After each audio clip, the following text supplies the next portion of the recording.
নমস্কাৰ হিতক বন্ধুবান্ধৱীসকল আশা কৰোঁ আপোনালোক সকলো ভালে আছে মোৰ অন্য এটা ভিডিঅ'লৈ আপোনালোক সকলোকে স্বাগতম জনাইছোঁ হিতক বন্ধুবান্ধৱীসকল আপোনালোকে স্ক্ৰীনত দেখিবলৈ পাইছে ৰোগৰ কীটনাশক মেডিচিন আমাৰ খেতিত আমি কেনেকৈ স্প্ৰে কৰিম বা কেনেকুৱা ধৰণৰ পোক লাগিলে আমি ৰোগৰ কীটনাশক মেডিচিনটো স্প্ৰে কৰিব পাৰিম কিমান লিটাৰ পানীত কিমান ml ৰোগৰ কীটনাশক মেডিচিনটো মিহলাব লাগে সকলোখিনি আলোচনা কৰিম ভিডিঅ'টো শেষলৈ চাই থাকিব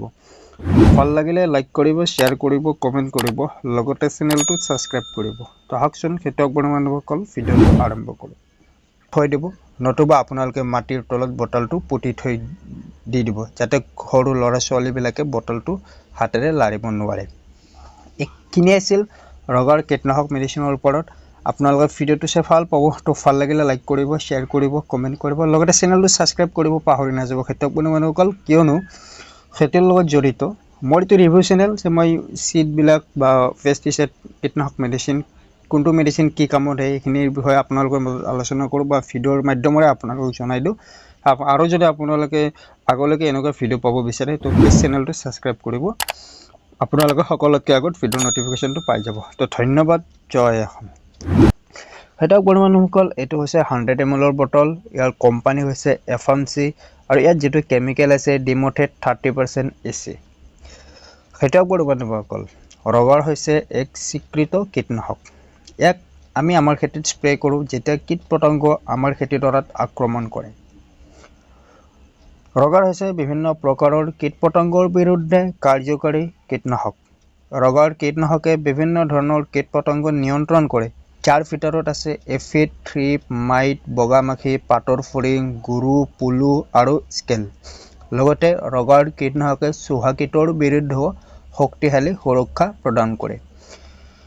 মই যিকিটা কীটৰ নাম কলো হেতক বন্ধুবান্ধৱীসকল আপোনালোকে স্ক্ৰীনত দেখিবলৈ পাইছে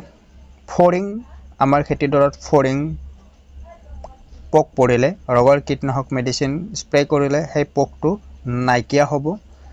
পুলু পোক পৰিলে ৰোগৰ কীটনাশক মেডিচিন প্ৰয়োগ কৰিব পাৰিব বগামাখি পৰিলে ৰোগৰ কীটনাশক মেডিচিন স্প্ৰে কৰিব পাৰিব থ্ৰিপ এফিড স্কেল তাত আপোনালোকে ৰোগৰ কীটনাশক মেডিচিনটো স্প্ৰে কৰিব পাৰিব লগতে চুহা কীটৰ বিৰুদ্ধেও ৰোগৰ কীটনাশকে শক্তিশালীভাৱে কাম কৰে বৰালৰ বাবে আপোনালোকে ৰোগৰ কীটনাশক মেডিচিনটো স্প্ৰে কৰিব পাৰিব লগতে হেতক বন্ধুবান্ধৱীসকল ৰোগৰ কীটনাশকত আছে ট্ৰেন্সলেমিনাৰ কাৰ্য ট্ৰেন্সলেমিনাৰ সামগ্ৰীবোৰ পাতলৈ যায় য'ত সক্ৰিয় এটা ভাণ্ডাৰ দীঘলীয়া নিয়ন্ত্ৰণ প্ৰদান কৰে ৰোগৰ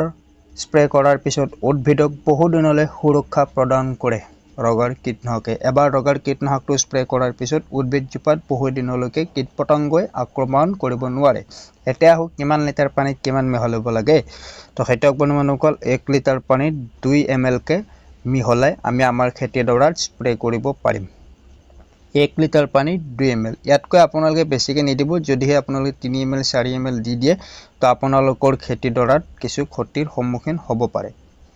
আপোনালোকে 1 লিটাৰ পানীত 2 ml কে দিব দি কিনে এফালৰ পৰা ধুনীয়াকৈ স্প্ৰে কৰিব আৰু স্প্ৰে কৰা অৱস্থাত আপোনালোকে সাৱধান হ'ব কিয়নো ইয়াৰ যেটো গোন্ধটো খুবেই বেয়া আপোনালোকে মুখত মাস্ক লগাই ল'ব ইয়াৰ গোন্ধটো ভিতৰত যাব নিদিব শৰীৰৰ ভিতৰত গলে আপোনালোকৰ মূৰ ঘূৰাব পাৰে বা বমি হ'ব পাৰে আপোনালোকে মাস্কটো লগাই ল'লে কোনো চিন্তা নাই লগতে স্প্ৰে কৰি থকা অৱস্থাত আপোনালোকে ধূমপান বা সাদা এইবিলাক নাখাব নিজকে সেফটি কৰি ৰাখিব স্প্ৰে কৰি থকা অৱস্থাত স্প্ৰে